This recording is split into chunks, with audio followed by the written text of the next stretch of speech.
salaamaaleykum mbokk yi ñu doon nuyu ku nekk turam ak santam di leen dalal fii ci studio iRadio di waxtaan ak yéen bëccëg bu nekk ci li xamante ne moom xew ci réew mi tey nag am nañu mbégte di dalal si studio bi kii di Mouhamadou Ngouda Mboup ñëpp xam nañ ko spécialiste constitutionnaliste la juriste te muy jàngale université Cheikh Anta Diop de Dakar dala tamit kii di Ibrahima Diop di sociologue ñu leen di dalal yéen ñëpp Ngouda Mboup fan yi gis ngeen coow li bëri ci réew mi ba ñëpp jaaxle ci mbaaram politique bi nu muy doxee ci réew mi nga bind ci benn téere nag benn xaatim benn papier bi xamante nañ ko wax la crise des partis politiques au Sénégal crise boobu nag am na ba nga xamante ne tey nit ñi jaaxle nañu ndaxte politique bi woon waxtaan échange idée ci ay programme ci ay loolu léegi ci ay saaga la mujjee ba bu ñu mujjee dégg moo audio yi ñi nga xamante mu ngi sukk ci réew mi kii di Cissé Lo lëmbee réew mi saa yi xamante ne kenn mënu ko nettali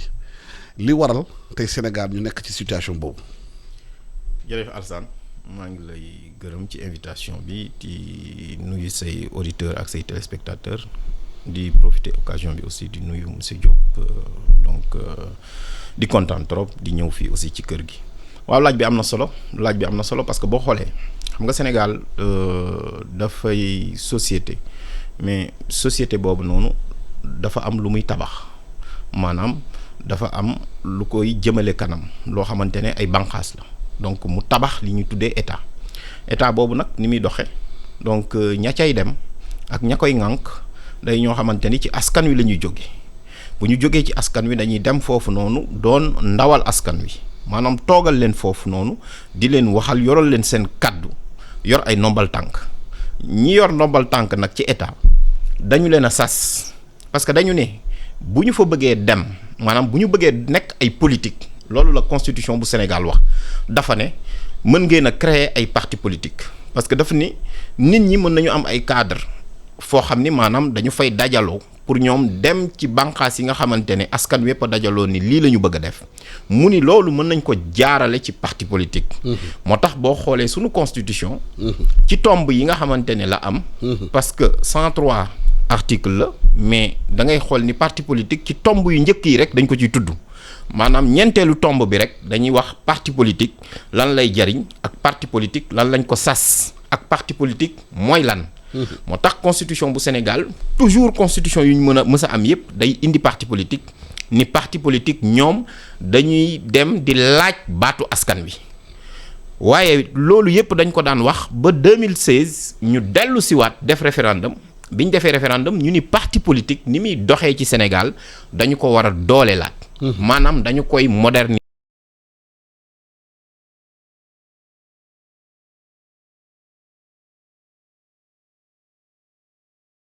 ça doit mission boo xamante ne la ci li ñu dénk parti politique maanaam da ngeen ni tàggat askan bi la formation des citoyens léegi ba nga xamante ne loolu noonu ñëpp dañ ko doon xaatim di ko bind mais xam nga dañu naan nguur boo ko bëggee natt du rek ci li muy bind d'ailleurs monsieur Diop je pense que moom sociologue la dina ci li muy jëf nga koy xayma parce que mbind mi am na solo mais jëfin wi n'est-ce pas moo war a gën a ëpp dayo ba nga xamante ne tey boo gisee parti politique bu Sénégal ni ñuy doxe de 1960 ba tey noonu rek la ñuy doxe am na ci sax boo xoolee da nga naan sax parti politique yu njëkk ya amoon nañu daan doxe moo gën sax léegi ni parti politique yi di doxe bi ma xooloo nag man ma xool di ci gëstu ma ni ñun kat ci li ñu cërale man ci li may jàngale état lay jàngale c'est démembrement ak état ni muy fonctionner ak nguur ni ñu koy téye ak institution ma xool ni parti politique dafa am solo parce que dañu leen di tuddee les institutions politiques parce que dañ daan sax étudier parti politique yi mais dañu dem ba nga xam ni juristes yee ko doon def ñu ne déedéet juristes yi rek waruñu ko def dañuy boole science politique ma nga xam ba dem science politique jël même autonomie parce que les partis politiques sont les institutions dañu am solo ñu ni déedéet loolu doyul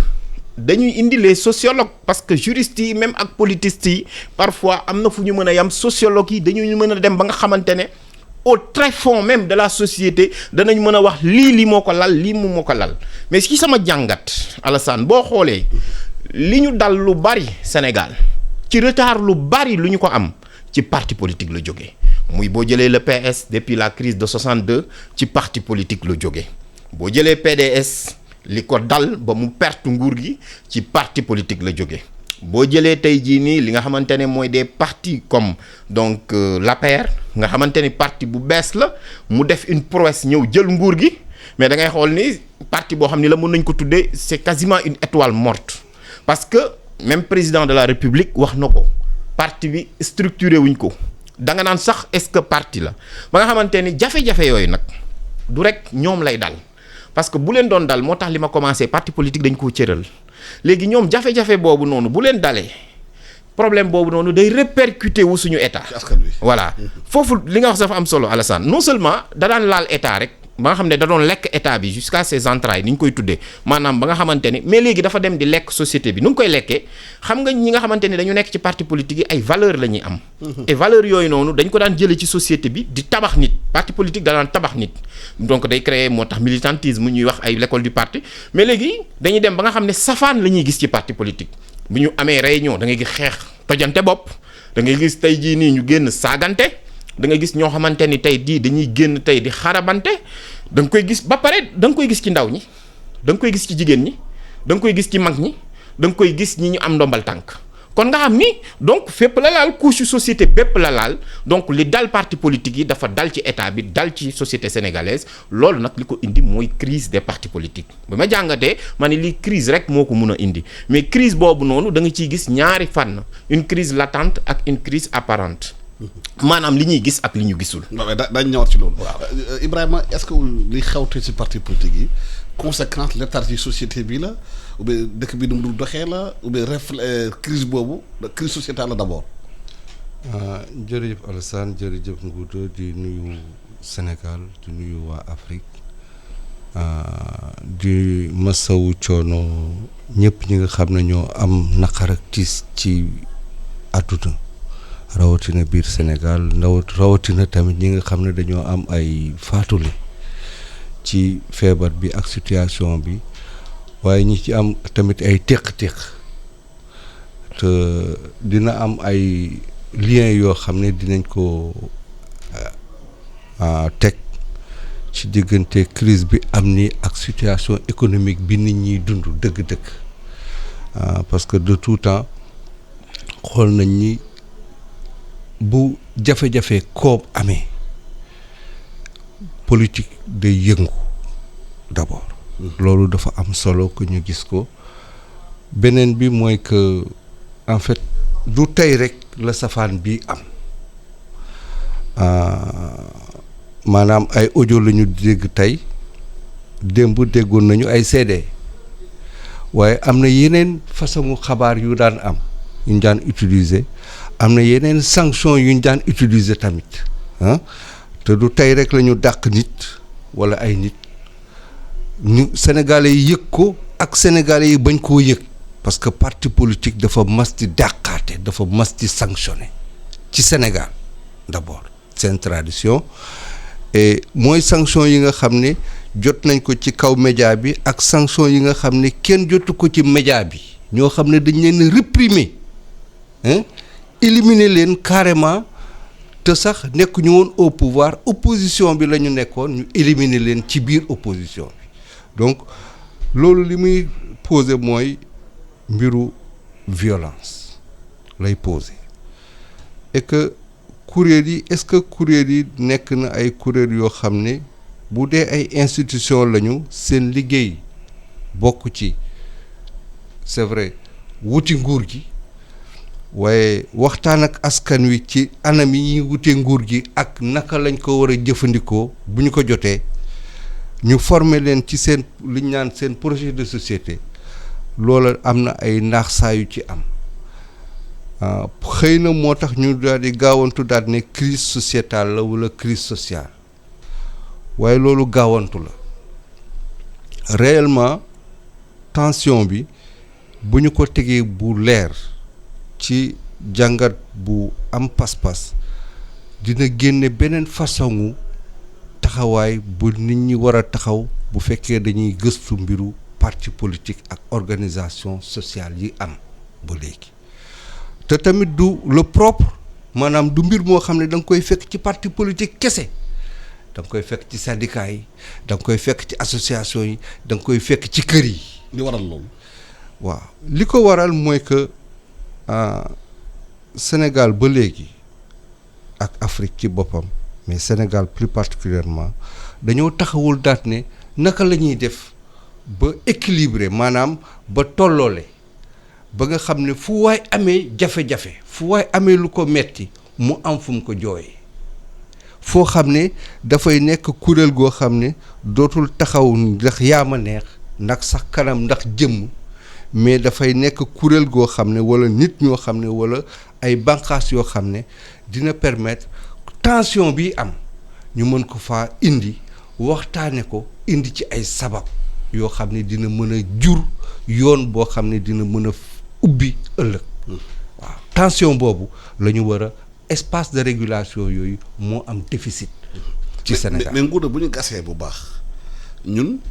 daanaka dañuy wax démocratie que nu muy fonctionner nii tubaab bi ñoo ko indi amoon na ñun beneen façon bu ñu doon organiser société parti politique ba ñoom Thierno Souleymane Baal ba dem feneen ak yooyu démocratie boobu ñu indi suñu réew yi est-ce que adapté wu na greffé wu na ci suñu réalité sociale parce que bu fekkee ay nit xamante ne ñoom dañu sokkeeku ci ay nguur ci ay buur ci ay dameel ak yooyu loolu ñuy gëmee rapport ba ñoom ak pouvoir est-ce que loolu moo law ba dañu réglé wuñu question boobu moo tax ñu am jafe-jafe yi adapté wu ci démocratie moderne. Alassane da nga may poser question bu ma neex parce que toujours dama ciy bëgg a tontu parce que dama koy man soo gisee depuis may commencé di jàngat ci loolu pour suñu dëkk damay wax l'identité constitutionnelle sénégalaise et même africaine en fait est-ce que ñun suñuy bànqaas maanaam suñuy institution ni ñu leen tëggee dafa am solo xam nga le processus n'est-ce pas de formation des États africains maanaam suñu nguur yi ba fi buur yi nekkee wala dara ak ñi nga xamante ne ñoo yoroon le pouvoir religieux et cetera am na lu ñu fi tabax boo demee tey par exemple fu mel ni Mali xam nga Mali ak Sénégal benn dëkk la woon. xam nga ni la charte du Mandé ñun bu ñuy ñëw dañuy wax la constitution américaine. di ko jox comme merveille te pourtant la charte du Mandé amul benn constitution bu ko gën a démocratique. la charte de Xurum Faga. moom la xam nga tey boo ñëwee démocratie. du rek occidentaux yi ñoo ko moom ñun sax dañ ñuy nax parfois di ñu naan ci ñoom la jóge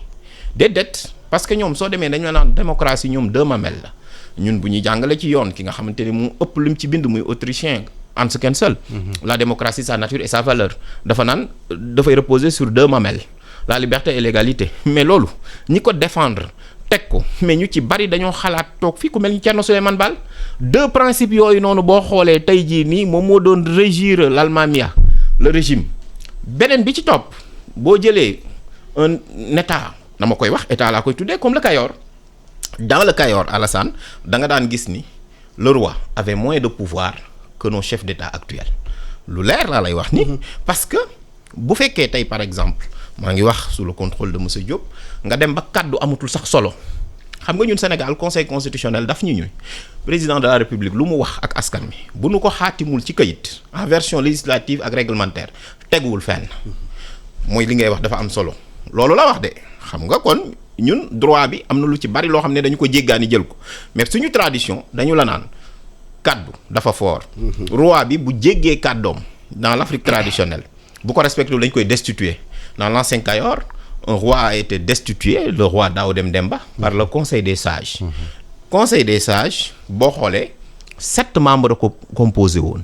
ñoo doon samp roi bi te pourtant soo xoolee ñu bari démb rek damaa déglu benn ministre ñu wax ko assemblée nationale mu ni non assemblée nationale sa fonction mooy voter les lois non sa fonction première c'est de contrôler te boo xoolee dans l'Afrique traditionnelle le roi était tellement contrôlé et même contrôlé par les femmes boo jëlee fu mel ni dans l'ancien Dahomey ce sont les hommes qui faisaient la loi le matin góor ñi ñoo doon tënk xaatim loi yi jigéen ñi di ko amandi ci guddi gi xam nga kon loolu suñu tradition la mais cette tradition là tradition loolu ñu am muy suñu bànqaas muy loo xam ni lu wóor la ci ñu ñuy doxee suñuy société am ay valeurs dañu koo jël beddi ko teg ko fële dama lay jox exemple la charte du Mandé nekkul suñu préambule au nom de quoi waruñu ko fa mun a def et pourtant dafa bokk suñu patrimoine constitutionnel la notion de patrimoine constitutionnel mooy texte bu ñu tënk boo xam ne suñu histoire parce que à un moment donné Sénégal ak Mali benn dëkk la woon d'ailleurs nous avons la même devise dañu am boo xoolee on a te pourtant le Sénégal a une devise républicaine Alassane li nga wax dafa am solo un peuple un but une foi mais nous n'avons pas une devise démocratique maanaam devise démocratique bi ñu am c'est une devise d'emprunt maanaam n'est-ce pas gouvernement du peuple par le peuple et pour le peuple ñi naan Abraham Lincoln a ko wax ñi naan leneen mais en tout cas du ñun africains yi ñoo ko wax xam nga ñun am na neneen lu ñuy tekkee peut-être que am na ñoo xamante ni boo ñëwee ñun démocratie ni ñu ko waroon a gisee mooy le muñ le ngor le jom et le kersa des valeurs je me rappelle le professeur Ibrahima Thiam bindoon na un très bon article bu muy wax la manière de gouverner moo yooyu la ciy wax le muñ le ngor le jom et le kersa boo jëlee tey par exemple ñi nga xamante ne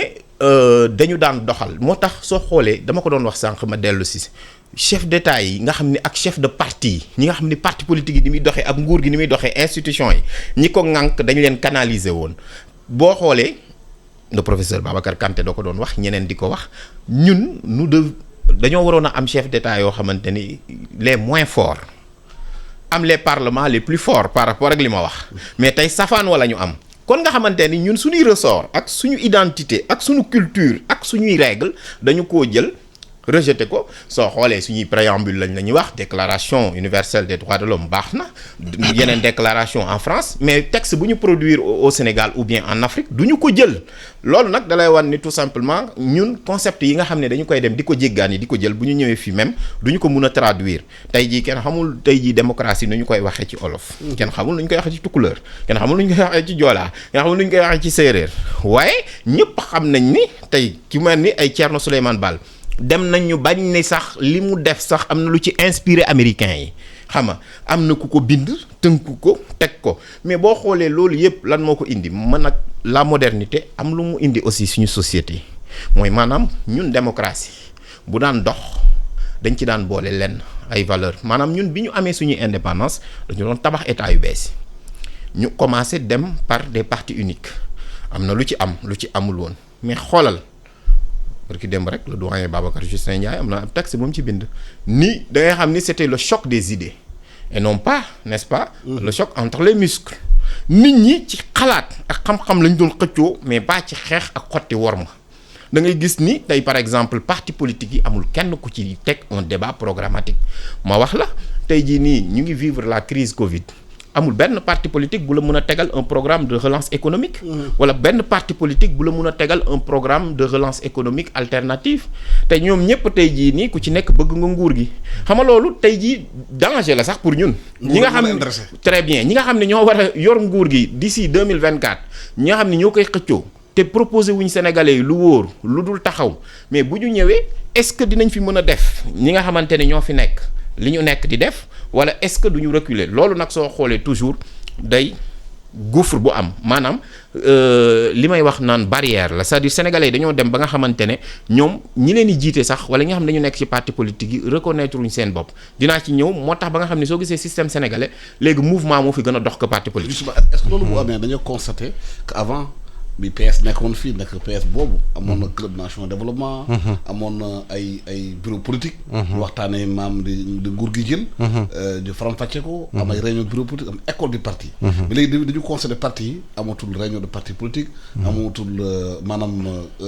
instance xam dañuy waxtaane yaa amatul dara da ngay yeewu rek dara xew kenn ci parti bi mooy chef bi génne benn communiqué envoyé ko muy position ñëpp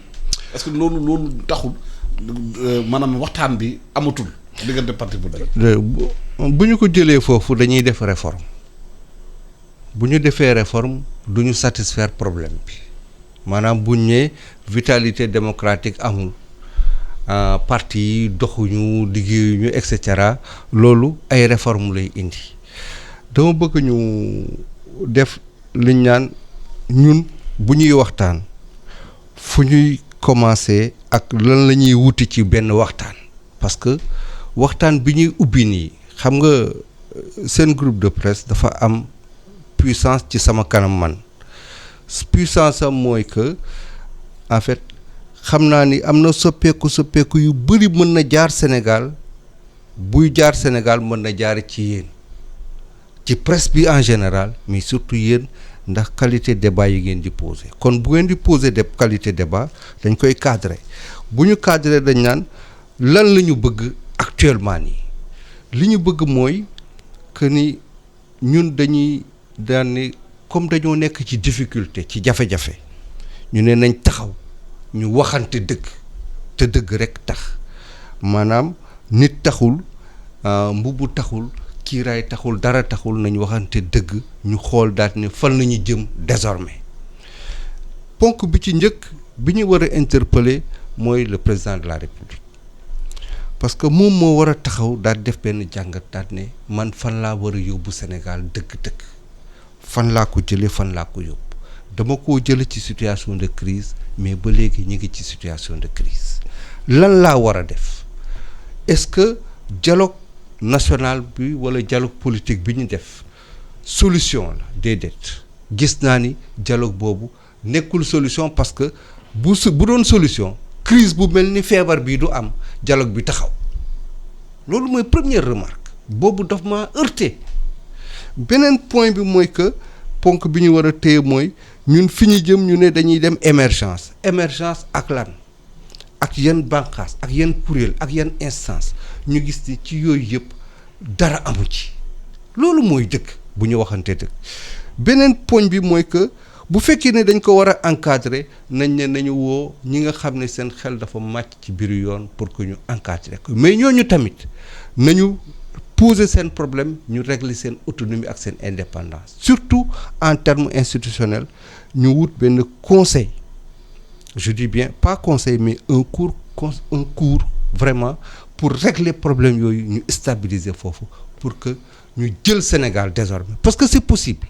am na réew yu koy commencer jéem ci Afrique di daal di soppi doxalin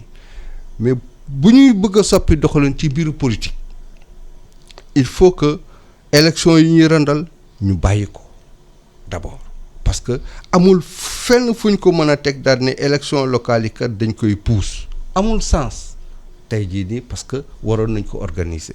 bu ñu pousse benn élection nañ def élection mais ci yan cadre lañ koy defee ak ñen ñooy nekk candidat yi mais bu ñuy waxtaan ci loolu politicien war te nekk un entrepreneur politique pour accéder aux ressources je dis bien parce que dafa nekk école science politique yi nee nañu que ni xëy na liggéey wala solidarité wala en fait def lu dul noonu mooy indi accès aux ressources ñenn ñi daal de dañuy contester wala ñu politique pour accéder aux ressources mais bu ñu ko defee jumtukaay pour accéder aux ressources et non pour defar réew mi dootuñu dem donc il faut que ñu waxtaan ci préalable boobu ba d'accord ci que ni fan la ñu jëm ñu daal ne kat désormais lii la ñuy defee politique désormais codifier ko tënk ko ba nga xam ne kenn dootu ko mën a kenn dootu ko mën a wëlbati kenn dootu ko mën a salfaani te ki koy garder ñu soppi ko warta nekk acteur politique moo tax ñu ne dañuy war a wuti maintenant un véritable cours constitutionnel pour que mu mën a garder sauvegarder désormais lépp loo xam ne mooy dispositif la beneen pàcc bi mooy que Sénégal dafa nekk actuellement ni jigéen ju ëmb buñ ko misaalee dafa war a accoucher lan lay accoucher violence bi lay accoucher wala beneen sénégalais lay accoucher loolu kenn waxagu ci dara te foofu la ñuy xaar ñi nga xam ne ñoo ŋànk réew mi tey jii nii te ci loolu bu dee dañuy jëm ci émergence pour mën a yebbi loolu il faut que stabilité bi ci war ñu def ko ponk yi ci mbir yi gën a leer. mais balaa Sénégal di wusit oui ñi nga xamante ne ñoo war a defar biir bi. est-ce que mat nañu defar biir boobu. maanaam seen matadi dafa feeñ ci ñetti pàcc bu njëkk bi mooy pàccu xam-xam d'abord dañoo am déficit de connaissance moom la ñu mën a wax problème mu xam-xam d'abord xamuñu Sénégal xamuñu sénégalais yi defe nañ ni bureau mooy Sénégal mooy sénégalais yi or sénégalais yi ci biir réew mi li ñuy xalaat ak li ñuy mëbët damay ragal mu indi la fa amoon ba président Abdou Diouf daal ne man mosuma xam ni sénégalais yi nii lañ ma bañee maanaam ñu am mbetteel mooy poñ bu njëkk bi ñu xam Sénégal ak sénégalais yi li nga xam ne moom lañ lay jàkkaarloog yow di la ko wax ak li nekk ci seen biir xol ñaar yooyu dafa am ñaari niveau beneen poñ bu ci topp mooy ñu xam ne dara wéyul d'abord yow bu dee dañ laa jox ndombo tànk responsabilité la charge la du avantage d'abord charge la du avantage te da nga cee war a wàccoog sa bopp wàccoog ci sa askan pour que suba parce que xam nga li waaj a xew Mauritanie dafa doy waar un ancien président qui a été convoqué li xew un peu partout dans le monde dañ leen di convoqué dañ leen di laaj te fii amoon na fi te damay bañ loolu buy am nekk ci situation boo xam ne ñu daal ne lii kat warte woon nekk or la tax ñu woo leen ñoom ñoo ko def loolu mooy poñ bu njëkk bi beneen considération bi ci topp mooy que il faut ñu natt ne mbir mi Sénégal gii ak Afrique ñun dañ koo bokk buñ ko bokkee nañ ci ànd ak pas-pas ba ca war joxante cër nawlonte mais ay nit doomu aadama yoo xam ne dañoo nawlontewul maanaam judduwuñu jànguñu pour nawlonte violence rek la ñu xam ñooñu mënuñu leen a jiital ci suñu réew ci anam bu nekk nag je dis bien ci anam bu nekk du ci parti politique yi rek de ci syndicat yi ci association yi même ci biir entreprise yi loolu da cee am violence boobu il faut que ñu xam ne nit ñi dañoo war a nawloonte désormais donc te ministre yi nga xam ne ñoo ko war a liggéey dañ koo liggéeyul Alassane ministre de la culture dafa taxaw dañoo defee ne caada tëgg ak fecc la déedéet caada yëkkati bopp askan la caada waxtaan ak nit ñi la caada ubbi ay façon gis-gis yu bees la pour que rupture yi nga xam ne sénégalais yi amorcé woon nañ ko ci Covid-19 bi parce que ay rupture yu profonde la ñuy amorcé dem ba invention ak création ak yëpp dañ koo commencé déclencher pour nourrir ko lépp dañ ko fàtt actuellement nii. daa ci jawat si kanam tuuti ñu jël benn page publicitaire. Publicité sur iRadio.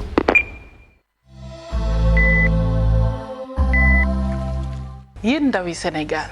suñu réew tey la gën a soxla ay ndawam ngir xeex jàngoro ji ñuy wax coronavirus ba tax na ginnaaw bi ñu leen gërëmee bu baax sant leen ci seen taxawaay ngir faagaagal jàngoro ji dañu ñëwaat tey ngir gën leen a ñaax pour ñu gën a dëgëral taxawaay bi ngir jëlee fi jàngoro jii di ñu wax coronavirus njëkkee ko ci digle yi nga xamante ne kër docteur digle na ko waaye lépp ñu def ko ci yar ak teggin ndax nag coronavirus kat bàyyiwul mag bàyyiwul ndaw nañu respecté waxtu yi nga xamante ne ni moom nañu indi ngir couvre-feu bi respecté solu masque bi waaye itam gàttal suñu tànk ndax bu ñu bëggee dakkal xuus gi nga xamante ni jàngoro bi mu ngi koy xuus bu baax ci askan bi dañoo war a gàttal suñu tànk gàttal suñu dem ak dikk ndax nag jàngoroy coronavirus ñun ñoo ko mën a xeexal suñu bopp ndax ñun ñoo ëpp ci askan bi ñun ndaw ñi ñu ngi leen di ñaan ñu respecté li nga xamante ne ni moom la fi autorité yi teg pour faagaagal jàngoro ji yi ñuy wax coronavirus moo tax ñu ngi leen di ñaan ñu boole xel yi boole xalaat yi ngir faagaagal jàngoroy coronavirus fii ci suñu réew di Sénégal. corona bi na fi yem sama wareef mooy dog buumu corona bi.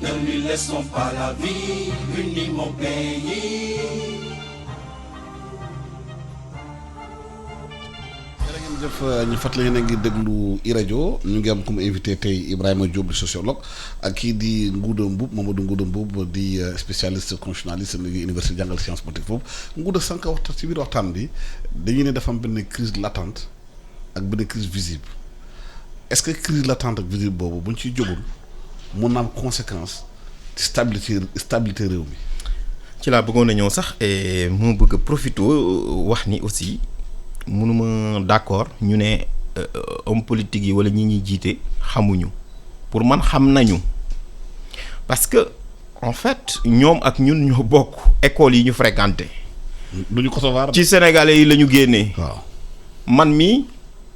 bu may université de Grenoble jàngale naa fa. voilà demoon Ablaye Wade le président Ablaye Wade fu la amee thèse am donc boo xoolee université Gaston Berger bii laa jógee donc boo xoolee ñu dañuy dem ba système démocratique bu Sénégal dañu naan en réalité c'est le pouvoir d'une élite sortie du peuple parce que ñooñu société bi moo leen sécrété am na solo. ci kër yi lañ jógee ci kër yi la ñu jógee boo ñëwee maintenant ci xam-xam xam nañu réew mi bu baax. li la koy wan mooy ñoom ñëpp avant kenn di ñëw dañuy wër réew mi bu ñu soxlaa dañuy wër réew mi tënk ko bu ñuy laaj baasu askan wi xam nañu bu baax mais non problème bi mooy le fossé mooy li ma doon wax c'est-à-dire que bu ñu jotee ci nguur gi nan lañ koy jëfandikoo loolu mooy problème bi c'est que bu ñu demee ba yegsi ci nguur gi yeneen enjeu lay indi. mais est-ce que système bi mën na tënk bu ñu ñëwee duñu mën a def dara bu ñu bëggee changer duñu mën lobby yi taxaw. très bien lobby maraboutique. lobby foncier lobby financier. problème système politique la voilà problème mu système politique la c'est le système qui est ainsi te boo xoolee système bi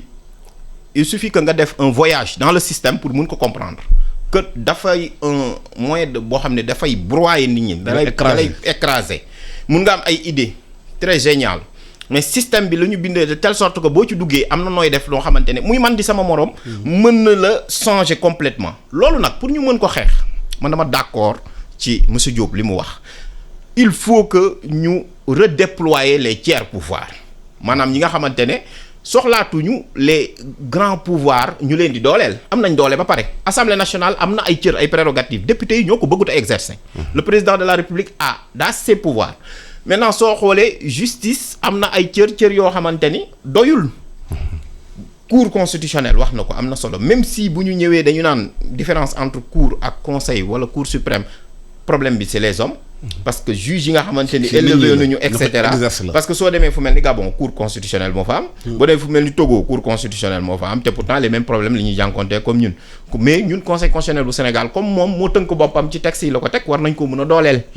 loolu am na solo li mu wax parce que tiers pouvoir yi loolu la les tiers pouvoirs citoyen bi ñu dooleel ko parce que ki nga xam ne moom mooy citoyen bi parce que ñun suñu démocratie ñaari cër la kàddu la ak gis-gis moom laay tuddee l'œil et la voix de la démocratie ñi nga xam ne ñooy xool mooy askan wi ñoom ñooy joxe n'est-ce pas baatu askan wi bu ñu ko joxee ñi nga xam ne mooy gouvernants yi ñooy wax mais ñooñu bu ñu leen di waxal parfois safaan lay doon mooy saaga yi ngay dégg ak leneen te du loolu lañ leen sas pour ñu def ko parce que dañu leen laaj ay programme maanaam ki nga xamante ni génn na léegi jàng ci benn école am benn BTS am wala dara il faut de l'emploi sur le terrain amul condition mais bu ñu xuusee encore ci suuf gasaan yi waxtaan bi est-ce que yaakaaroon de ndóol bi pauvreté bi ak yàkkamti am alal ak jiiroo bi ñuy def jiiroo bi pour am accaparé wu ci ressource réew mi moo tax ñooñu bu ñu ñëwee ci biir du ñu tal réforme système bi ndaxte ku nekk ngi doon tak moroom pour pàccoo bi mais loolu li ko indi mooy li ñu doon wax léegi xam nga tey dafa wax lu am solo ni boo demee Mauritanie président bi woo nañ ko xam nga fii nit ñi dañu jàpp ni mën nga ñëw saax-saaxee alalu askan wi te daatu la ci fekk te daf fi commencé ba mooy impunité maanaam tey jii nii da ngay gis ni boo defee dara dañ lay làq. parce que Sénégal yi bëgg nañu loolu aussi de da ngay sàcc ñu ne la bu la jàppee ne yow sàcc loolu nañ la bàyyi. moo tax xam nga sànq moo tax ma ne la ñi ñuy jiite ci askan wi lañ jógee xam nga moo tax tey jii nii mais valeurs yi nga xamante ni tey dañu ko amoon xam nga tey jii nii même Sénégal dëkku gëm-gëm la te ci religion révélée yëpp dañu la naan sàcc baaxul. donc même boo demee dans les 10 commandements presque donc da ngay gis ni dañ naan la sàcc baaxul wor baaxul n'est-ce pas lii baaxul lii dañ koy tere ces interdits là maintenant dans la gestion du pouvoir dafay flagrant dañ koy wax mais pourtant bu ñu ñëwee da ngay gis ñoo xamante ne safaan la ñuy def tey Sénégal tey boo gisee am na les tiers pouvoir maanaam li may wax contrôle lu mel ni OFNAC doxul CREI par parloo moo fa am doxul conseil constitutionnel opposition bu Sénégal boycotté na ko parce que ñoom nee nañ gëmatuñ leen amatul crédibilité président de la République ak ñi mu àndal ñoom aussi bu ñu leen cité ci dara n'est-ce pas yoon du yegg tey jii nii da ngay gis ni problème bi ñuy dund nii li nga xam ni moo am au ministère de l'environnement bu doon beneen dëkk la le ministre allait se démettre de ses fonctions kooku duñu sax xaar parce que erreur la parce que mënoo gérer benn ministère ba pare loolu di ci am après mu jógee ci yow ci sa responsabilité même suñuy garde présomption d'innocence dinañu am des mesures conservatoires bu la dalee sax nga doon président d'institution wala dara dañ naa il faut prendre congé n'est-ce pas de tes fonctions en attendant mu leer le seul rare qui a fait ça ici Mamadou Seck la woon très bien gis nga mais yooyu c'est des cas isolés moo tax su ma ñëwaatee sa question Alassane c'est apparent c'est latent pourquoi parce que boo demee ci problème parti politique yi te ni ko Diop di waxati li ma doon wax sànq naan xam nañu mais seeni problème moo nekkul problème mu sénégalais boo demee APR. c'est le problème koppar yi. moom la kees bi boo leen intéressé. ak ki nga xamante ni moo jiite nga xamante ni képp dina ko wan ne ko yow yaa baax wala dara xoola à l'APR ban problème lañu am un problème de leadership boo demee au PDS problème de loyauté moo fay posé boo demee au PS problème de discipline. PDS kay amatul sax parce que amatul sax réunion. moom laa lay wax amatul congrès amatul dara ma wax la benn élément le président de la république nee nañu mënatu la bokk ci élection yi di ñëw mais APR ñoom prévoir uñ sax primaire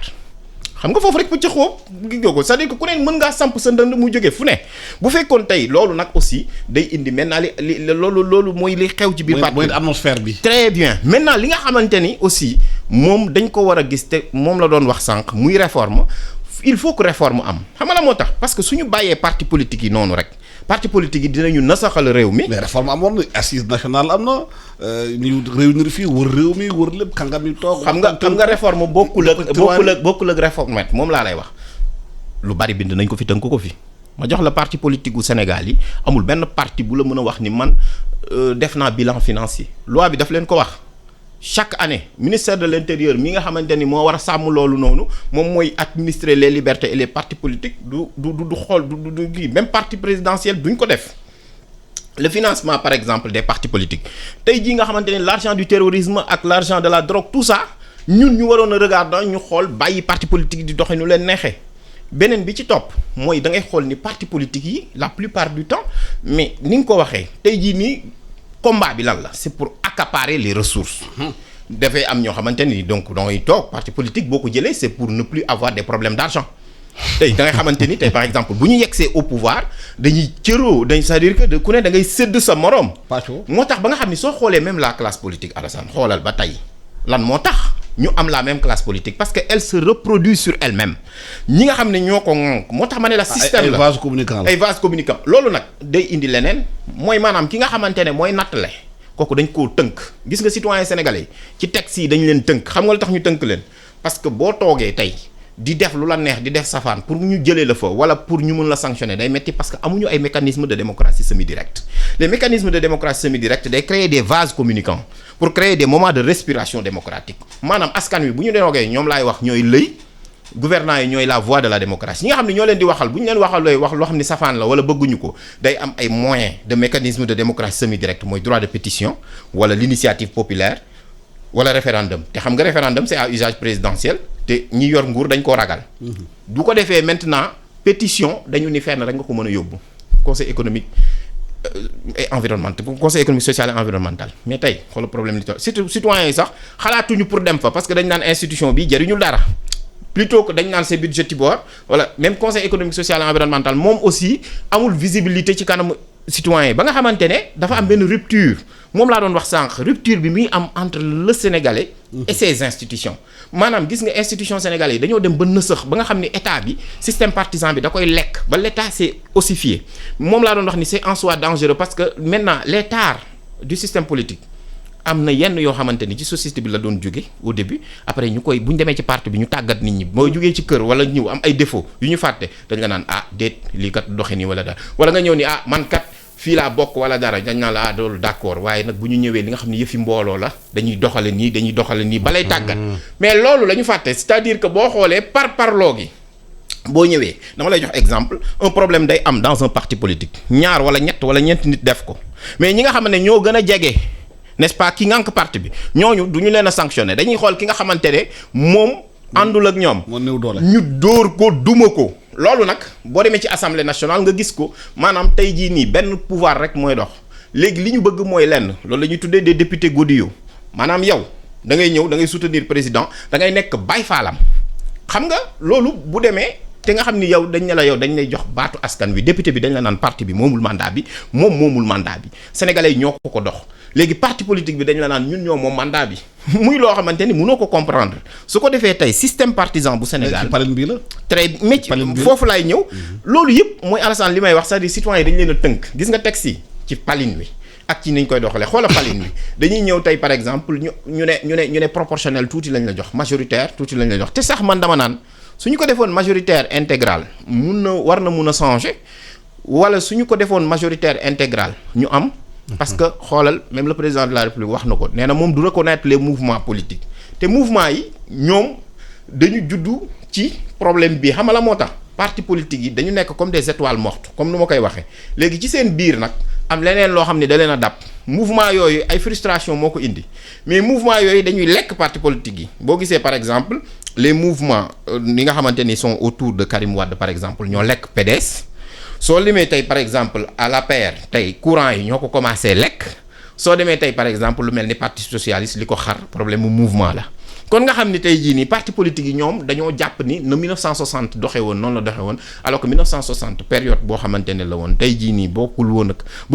le nouveau militant bi nga xamante ne moom day gis day xool sénégalais bi nga xamante ne moom danaan la man kat dama bëgg a liggéey un homme politique di ko woo pour nga ñëw pour mu jàppale ko mu ni kii kat li mu may woo man gisuma ci sama bopp parce que c'est pas un débat programmatique wanuma yan condition laay jaar par exemple ba mun a teg benn start-up wanuma yan condition laay jaar tey par exemple ba mun a créer tey par exemple benn affaire boo xamante ni sénégalais tey dinañ ni tel sénégalais dans le monde moo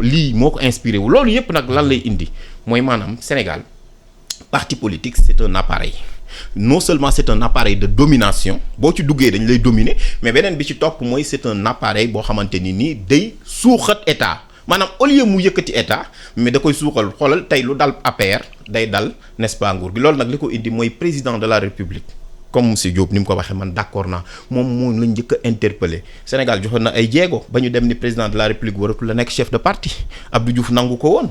le président Abdoulaye Wade ñëw indiwaat ko le président Macky Sall ñu defoon ko dans les assises mais nanguwul loolu dafa sànni loolu ci réforme yi jël ci tuuti li nga xamante ne moo ko même waxoon nañ sax cour constitutionnel ci loolu yëpp. léegi nag mooy tax toujours dama naan ñoom les hommes politiques les partis politiques. toujours dañuy critiquer le système. avant nous c'est mauvais après nous il le sera beaucoup plus mais suñu nekkee au pouvoir pendant que nous y sommes on n'y touche pas. waaw parce que mouvement yi wax na ko. ñu ngi wër parti politique yi. oui mais bu ñu xoolee mouvement yi tamit. bu ñu demee ba màgg tamit dañuy reproduire. dañuy doon ngañi dem. waaw xam nga bu fekkee ne dañoo nekk ci logique gu description bi dañuy d'accord description bi mais analyse bi mooy problème pour que ñu xool projet analyse bi mooy lan aussi pour génne une solution je pense que am na une dynamique nouvelle dans ce pays ma wax leen ko xëy na état xam na ko parce que am na ay instruments d'information mais dynamique de bâtisseur de ce pays mi ngi juddu mi ngi dem ñoo xam ne wékkootuñu ci nguur gi en tant que tel pour dem et loolu pour nga mën koo natt mën naa la jox ñetti firnde benn bi dañ koy teg ci kaw entreprise yi boo xoolee bu baax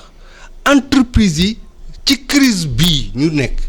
entreprise yi dañoo gën a dox boo xoolee ñi doon liggéey dëgg laa waxuma entreprise de cartable et de services entreprise yi dañoo gën a dox boo xoolee bu baax ci secteur confection secteur partout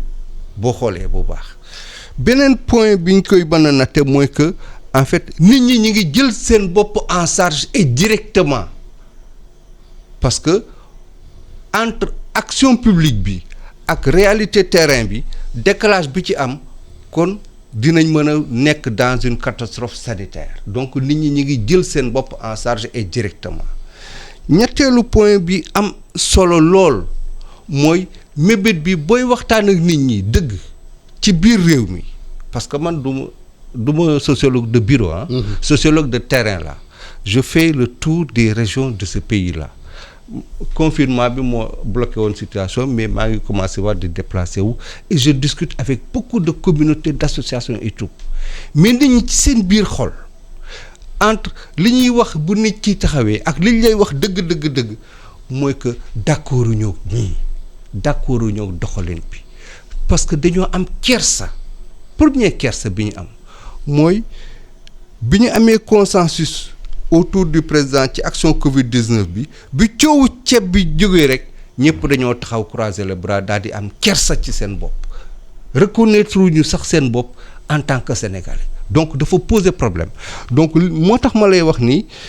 en fait c'est possible de changer ce pays-là et rapidement. Comment ñetti action la ñuy dérouler rek daal di koy résoudre bu njëkk bi mooy que maanaam ñi nga xam ne ñoo yor institution yi nga xam ne soxlootuñu yenn pouvoir yi moom la en fait juriste yi di wax le pouvoir des tiers surtout conseil constitutionnel ñoom war nañoo taxaw wax ak nit ñi ñëpp ñu yor wàllu yoon war nañoo taxaw wax ak nit ñi parce que ils sont interpellés directement attention li ñu leen di interpeller mooy que ñoom dañ ne ñu àtte ñu arbitrer bu ñuy arbitrer nañu natt ni bu ñuy arbitrer seen digganteeg seen borom la ñuy war a arbitrer d'abord et ça c'est important que ñu référé wu nekkaat des hommes en fait yu gëm suñu borom mais dañoo seet ni en fait ci pratique bi toujours dañ naan manipulation bi am na manœuvre bi am na processus bi ni ko information bi ñëwee teexeel loolu mooy poñ bu njëkk bi ñaareelu poñ bi mooy que ñi nga xam ne dañoo nekk ay chef d'entreprise dañoo am responsabilité parce que ñoom ñoo war a génne pexe yi nga xam ne war nañoo régler ba investissement beeg recherche beeg yooyu ñu mën koo lijjanti parce que état kat dafa wane benn incapacité manifeste pour gérer problème bi dëgg-dëgg lépp loo xam ne jeexi jaaxa la beneen point bi boo xoolee rek ci publicité bi ñu daal ne bi dawal léegi ñu ne nañu déglu li autorité sanitaire bi di wax mais autorité sanitaire bi dafa échoué ci pratique bi ba léegi mi ngi reconnaître beneen autorité boo xam ne da koo dàqoon démb donc aujourd'hui war nañu xoolaat suñu bopp ci question yëpp ci poñ boobu ñu tëgg ci loolu beneen point bi nga xam ne moom la ñu war a d'accord maintenant mooy sénégalais ci seen bopp waratuñu noo nangu li fi daan xew di fi xew di ñëwaat di xewaat il faut que ça cesse et que les Sénégalais doivent se lever et dire arrête et ça c'est possible. mais bu la Modou waxee. oui ñu jiite parti politique yi. du ñuy Kosovo. waaw ñi jiite parti politique yi ñoom c'est du ñuy malien. du ñuy Zimbabwe ay Sénégalais ci kër yi la ñu génn. dégg doog yore parti politique yi. bu ñu yeewu ne politiciens yi du ñu yeewu say kër génn jikko yooyu ñu jëlee ci kër yi moom la ñu yóbbu ci parti politique yi. maanaam en fait bu ma nee ñoom xamuñu Sénégal bu ma nee xamuñu Sénégal dafa ndànk entre gis nañu Sénégal defe ne xam nañ ko parce que boo xamee Sénégal di nga xalaat ni dans 2 ans dans 3 ans le Sénégalais va te mettre au banc des accusés et buñ la koy def duñu la yërëm ça ñi ko dund xam nañ ko Sénégal dina sanctionner et ça il faut que les gens s'attendent à ça parce que mënatuñoo nangu corruption clientélisme ak parparloo nekk benn règle boo xam ne institutions yi ñoo ko bëgg a dawal ci biir Sénégal mu bëgg a wéy te Sénégalais yi d'accord yuñ ci loolu boo xoolee bu baax parce que mécanisme démocratique yi mi ngi taxaw mi ngi dëgër te Sénégalais yi ñi ngi xaar ba bis ba pour ñu wane ni lii d'accord yuñ ci ça moom c'est sûr et certain que ni trajectoire boobu feeñ na léegi nag li ci nekk mooy que crise bi li mu wane benn élément de leçon en termes de gestion du pouvoir da cee génn pour la première fois Sénégal dund benn situation boo xam ne le budget a été transparent j'entends par transparent directement vécu on a eu un budget direct ñu daal ne montant bi lii la lii fii lay dem bokkul ak annonce yi daan am ñu daal di le budget du ministère de temps valeur relative valeur absolue et cetera ba nga xam ne sénégalais bi sax danaa am problème pour déglu ko buy jaar ci média bi bii pas le budget a été directement vécu mais am ay termes yoo xam ne da ciy dugg daal di brouiller mbir mi parce que budget élément de pouvoir la instrument de domination la ki yor pouvoir bi le gouvernant dafay jaar ci budget pour dominer et ni mu koy dominer mooy que da koy brouiller ba nga xam ne dootoo maîtriser sax mécanisme de répartition bi ni mu koy defee mooy que en fait ñu daal ne aide alimentaire loolu mooy lan aide alimentaire ci terme yi ñuy utiliser dama lay expliquer boo ko xoolee bu baax bu ñu defee diagnostic bi boo xoolee bu baax ñu daal ne ñi nga xam ne dañoo feebar ñooñu non feebaruñu ndog nag moo leen dal simplement donc concept yi leen war a àndu yi ñu waroon a utiliser pour yëkkati réew mi moom la ñu baax daal di jël concept yoo xam ne concept de domination la moo tax xam nga en Sciences Po lorsque je faisais une licence mes études en Sciences Po je mettais l'accent sur le principe de la réciprocité en tant que élément buy permettre démocratie mën a dund mais on remarque que fii ci Sénégal li ñuy def mooy brouiller piste bi et ñi koy brouiller fi ñuy jaar pour brouiller ko ak li tax ñu koy brouiller c'est pour que sénégalais bi mën a xam lan moo xew bañ a xam lan moo xew et loolu sénégalais yi fi mu ne nii gis nañu li xew gis nañu ni le budget du dara du dul espace entrée sortie ñu xam ni en fait li fii lay jaar fii lañ koy allouer allocution ressources beeg yooyu et que ñi war a arbitrer demandé nañ leen plusieurs fois parce que boo déggee demande sociale yi ñu mu jógee arbitrage bu bees la ñu laaj la sénégalais yi laaj moo tax ñu ne actuellement ni am nañ ci yaakaar. est-ce que lu xew Sénégal tey ci mbirum parti politique du tendance mondiale bu ñu xoolee xëy na sénégalais yi bëri fii sa référence France la ni Macron ñëwee bokkul gauche bokkul droite. man sama référence de France xam nga gars yi yaakaar na xëy na li xew France parti politique pratiquement amatu fa doole mun nañu gisaat si ay mouvement toog te mouvement yi bu ñu toogee dañu obligé yu épouser li ñu doon ngañ dem ci mbirum parti politique. am na solo sax waaye ma wax ni ma wax benn affaire c'est que gis nga les hommes politiques africains les Sénégalais en particulier parce que nous sommes en Afrique pardon, ils n'ont pas peur d'être sanctionnés par le peuple. Ils ont peur de perdre le pouvoir. te boo xoolal dañuy défier même le peuple. gi nga bu ñu. moo xew Guinée barki démb. xam nga troisième mandat xoolal kii. en plein Covid yow ñu ne la nit ñi dañ ko mbay kii nga jaarale fa référendum boo xam ni c'est-à-dire pouvoir bi c'est la même chose moo dal mooy dal dëkk bu ne c'est-à-dire que ñoom tant que peuple bi nga ni mu ko waxee ni peuple dañuy tant que peuple bi demuñu ba taxaw nga xamante ni ñu ngi derrière la porte du palais nga xam ni kii sauver sa peau rek ko dese pour mu daw. dinañu jéem a def lépp pour conserver le pouvoir. mais est-ce que loolu situation la maintenant si peuple bi ci pauvreté bi. ci ndóol mi xam nga bu ñu yeew suba duñ taxtal toppatoo kii jiite réew mi. dañu lekk la ñuy toppatoo. tax na ba nga xamante ne ñooñu duñu mën défendre seen droit. parce que boo bëgg défendre seen droit tamit am dara sa biir. mais loolu xam nga loolu stratégie la. voilà moo tax soo bañee nit ki di la contrôler da nga koy appauvrir. c'est-à-dire que système la dañu leen appauvrir ba nga xam ne sénégalais bi nga xam ne boo demee tey jii xam nga ki nga xam ne mi ngi chercher du bois mort mais du tal ki nga xamante ni tey jii nii mi ngi wax ay problème de gouvernance ay séparation des pouvoirs ay questions abstraites la protection de la constitution troisième doo ko tal kooku talu ko wala nga ñëw tey par exemple soit journée électorale benn dimanche koo xamante ni tey jii nii il n'a pas 25 francs ou bien 50 francs pour acheter une tasse de café nga jox ko 10 000 francs c'est que sénégalais bi mun na ni way ñii mais doo comprendre parce que kooku tey peut-être que at bi yépp musul tey 10 000 francs loolu rek lay gis moo tax c'est un système boo xam ne il est violent ni mu koy waxee. c'est-à-dire que même la corruption électorale elle est violente. ni ñu koy defee dans notre pays. c'est-à-dire que en réalité les partis politiques ni ñuy doxee ak nit ñi ni ñuy defee politique. ils sont tellement violents duñu élever niveau de citoyenneté mais c'est ça la citoyenneté très bien qui est autour de toutes les problématiques républicaines léegi li ngay doon wax sànq nag man pour man jàpp naa ni c'est un mouvement universel bon. comme ni ko kii man jàpp naa ni France du sama référence man tamit man tax maa nekkoon mais damaa jàpp ni ñoom am na ci loo xamante ni bu dalee seen dëkk dinañ dal parce que ñun ak ñoom am na lu ñu partagé ci histoire boo xoolee tey par exemple suñu fonctionnement parlement boo xoolee quasiment mook bu France ñoo xaw a nduroo suñu élite yi fa lañ formé fa lañ leen di formé ñëpp c'est-à-dire que ñu bari fi dirigé réew mi France lañ jógee ñëw donc da ngay gis ni tey boo xoolee même réflexe yi sans pour autant voilà tey boo xoolee tey par exemple mouvement yi commencé am doole maa ngi koy wax te niñ jëluñu ko en compte xam nga France mouvement Emmanuel Macron mouvement Sénégal mouvement yi ñi ngi am doole yoo xam te ne tey dañuy dem ba dañuy permettre ñu écarter parti politique mais le problème mooy les mouvements s'identifient à une personne. loolu mooy problème bi. te loolu ñi nga xamante ne dañu fi nekk xam nga les partis politiques dañu leen a sas ñu nekk sur le terrain di xeex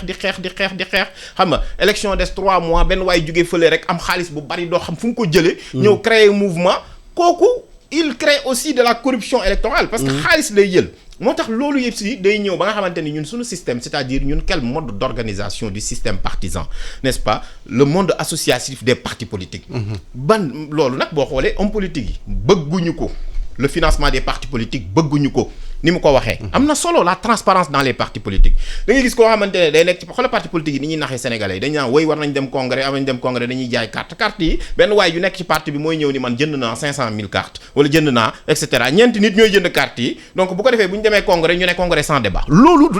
congrès sans débat mooy démocratie xam nga débat la donc la base de la démocratie ñu ne congrès sans débat xoolal bu baax ñi ñuy tànn même ñi ñuy tànn dans les partis politiques ils sont cooptés nous avons des systèmes corporatistes mi-démocratiques mi-corporatistes mais qui ne sont pas des systèmes démocratiques parce que c'est tout n'est-ce pas damay wax sax ni man suñu système boo xoolee nous tendons tout simplement vers un comment démocratique dépassé. waaw comment démocratique le temps que nous avons parti terminé nag temps bi jeex na. mais mu ngi ñëw continuer matinal bi. très rapidement Diop rapidement. xëy na benn point bu important boo xam ne war nañ ko poser que ni suñu ëllëg Sénégal bu ñu koy tabax jeunesse bi ko war a liggéey ak jigéen ñi ko war a liggéey. taxaw nañu Sénégal